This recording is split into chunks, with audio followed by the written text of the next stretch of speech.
होता है, लोगों को बहुत प्रॉब्लम्स होती है, पता नहीं क्यों होती है। एक ही जी हाँ दोस्तों, नमस्कार दोस्तों। आप देख सकते हो कि काजल राघवानी किस तरीके से यामिनी सिंह पे भड़की हुई है। दोस्तों, यामिनी सिंह और खेसारी लाल यादव जी का बहुत दिन से विवाद चल रहा था, कुछ दिन से। इसी बीच में कूद पड़ी है एक बार फिर से काजल राघवानी और खेसारी लाल यादव जी की जोड़ी बहुत अच्छी पहले मानी जाती थी।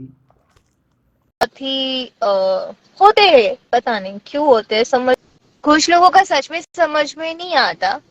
दोस्तों, पहले खेसारी लाल यादव और काजल राघवानी का विवाद हुआ था, लेकिन अब क्या हुआ, अब यामिनी सिंह और खेसारी लाल का विवाद हो गया। दोस्तों, यामिनी सिंह अब खेसारी लाल यादव जी के साथ काम नहीं करना चाहती।